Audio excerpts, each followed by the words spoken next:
मैं इस वक्त मौजूद हूँ मतलूब अहमद के घर में, जहाँ उनकी पत्नी मेरे साथ में मौजूद है। सबसे पहले मैं मतलूब की पत्नी से जानना चाहूँगा कि आपका नाम क्या है? नौशीन अहमद। नौशीन, मतलूब को मेन हिंसा का आरोपी बनाया जा रहा है, सच्चाई क्या है? नहीं, ये सब गलत है, वो ऐसे नहीं है, ये सब गलत बताया जा रहा है। जो भी कुछ बताया जा रहा है वो गलत बताया जा रहा है। वो तो बाढ़ पार्षद है, उन्होंने तो बाढ़ में भी बहुत अच्छी 3 जगह बोरिंग कराई है, सबकी हेल्प करते हैं, जो काम हुआ है सब आगे से आगे सब काम करते हैं। ये सब जो भी है इनको फंसाया जा रहा है, ये साजिश की जा रही है। ये साजिश किसकी तरफ से हो रही है?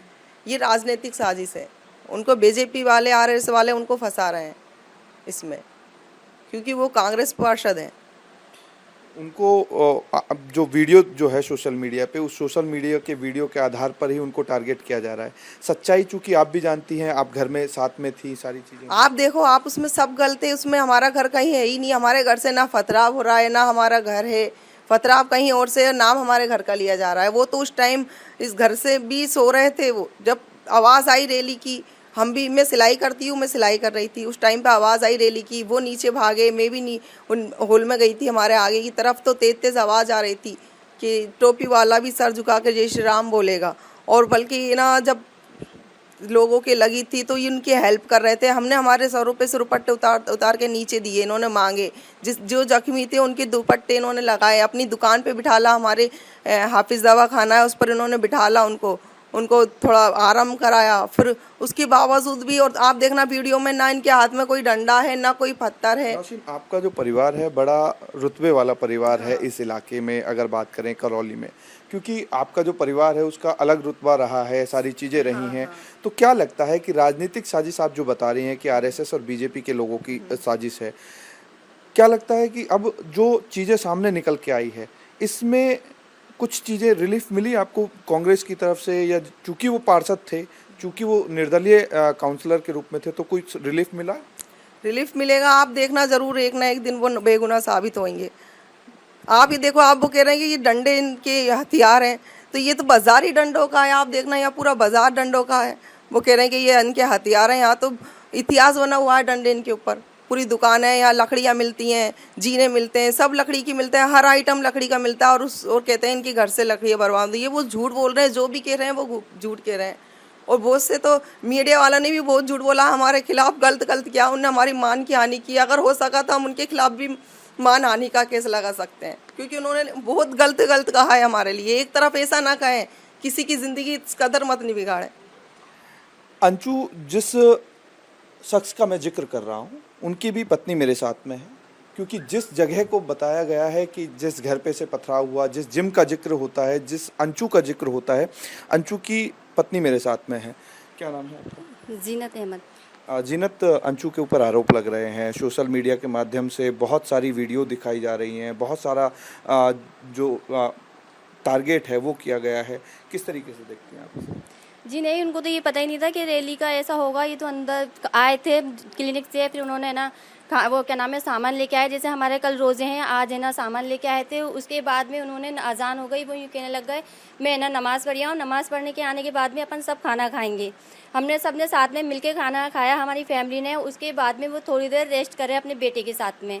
वो सोते उन्होंने आवाज़ सुनी, वो तो ये सोच रहे पता नहीं काहे की आवाज़ आ रही है। फिर वो दोबारा आँख लग गई, फिर वो ज़ोर ज़ोर से आवाज़ें आने लगी, तो उन्होंने देखा पता नहीं कुछ ना कुछ बात है। तो बाहर जाके देखा था नारे लग रहे थे, तो उन्होंने, वो तो बीच बचाव करने की नहीं गए थे, वो तो बीच बचाव थे। उनके हाथ में ना तो देखो डंडा है ना कुछ है, और पथराव हुआ तो आगे से हुआ, हमारे घर से नहीं हुआ। हमारे घर को तो यूं ही बदनाम किया जा रहा है।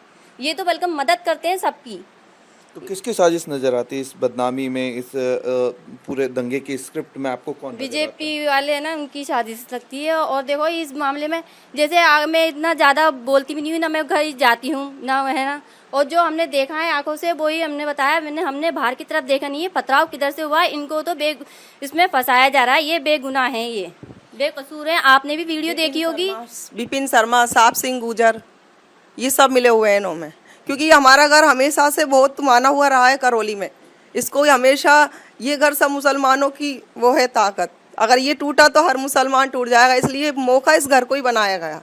हमारे अब्बू जो थे वो बीजेपी में थे, रानी के पूरा रानी के जीतने में पूरा सपोर्ट हमारे अब्बू ने करा था। आपने एक बहुत महत्वपूर्ण बात कही कि आपका जो परिवार है ये बहुत महत्वपूर्ण परिवार बहुत है, महत्वपूर्ण, करौली के लिए करौली बड़ा में महत्वपूर्ण परिवार है। अगर यहाँ से चीजें टूटनी शुरू हुई तो यहाँ का मुसलमान जो है वो टूटता है बहुत, क्योंकि हमारे घर से बहुत मुसलमान जुड़ा हुआ है, वो बहुत मानते हैं इस घर को, अपना मानते हैं वो।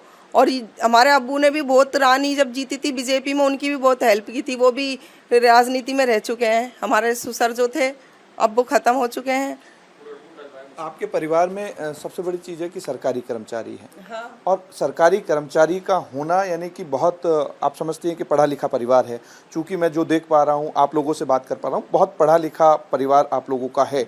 बावजूद इसके बहुत सारी चीज़ें निकल के आई और सोशल मीडिया के माध्यम से जो तस्वीरें निकल के आई है उसमें जो चीज़ दिखाई गई है या तस्वीर बनाने की कोशिश की गई है, करौली के अमन चैन को जो चीज़ दूसरे तरीके से दिखाने की कोशिश की गई है, आप उससे इत्तेफाक रखती हैं कि नहीं रखती? नहीं, वो सब गलत दिखाया जा रहा है, क्योंकि कोई इंसान खड़ा है, ये हमारा घर है, यहाँ तो हमारा होना मुकम्मल है। यहाँ से हम कहाँ जाएंगे आप बताओ?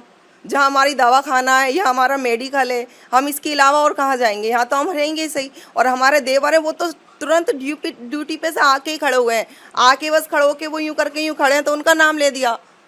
बीजेपी का एक बड़ा आरोप है कि अगर वो हिंसा में शामिल नहीं थे या मतलूब निर्दलीय पार्षद थे, कांग्रेस को सपोर्ट दिया, तो उनको सरेंडर करना चाहिए था, बातचीत करनी चाहिए थी, आना चाहिए था, क्योंकि कानून पे भरोसा उनको होना चाहिए था। इस तरीके की बातें अब जो है, कानून पे भरोसा सब कानूनी उसका है बीजेपी का। तुम देख लो, नहीं होने के बावजूद भी उन पे इतने गंदे इल्जाम लगा रहे हैं। शायद अगर वो आ जाते तो उनका पता नहीं क्या करते। हम तो, हमारे साथ भी इतना बुरा कराया है पुलिस वाले ने, हमें जेल में ले गए, वहाँ पर ले गए लांगरा में, हम दोनों के लिए। ये देखो मेरी किस कदर मेरे मारा है ना, मेरे नाक में मारा, नाक में से खून आ गया, हम दोनों को ले गए थे। हम लेडीज के साथ इतना कर रहे हैं, वो बिगर बात हमने कह रहे हैं हमने क्या करा। जब भी हमसे कह रहे हैं चुप बैठे रहो, चलो सीधी। मेरे 10 साल का लड़का था, उसे उठा के फेंक दिया। राजस्थान के मुख्यमंत्री अशोक गहलोत हैं। हाँ। और चूंकि आपके जो पति हैं वो पार्षद हैं और कांग्रेस को उन्होंने सपोर्ट किया है, क्या कहना चाहती है उनसे? नहीं, उनसे मुझे पता है वो हमारी मदद ज़रूर करेंगे, वो हमारी मदद ज़रूर सुनेंगे, क्योंकि वो कांग्रेसी है और मुसलमान की हेल्प हमेशा कांग्रेस करता है।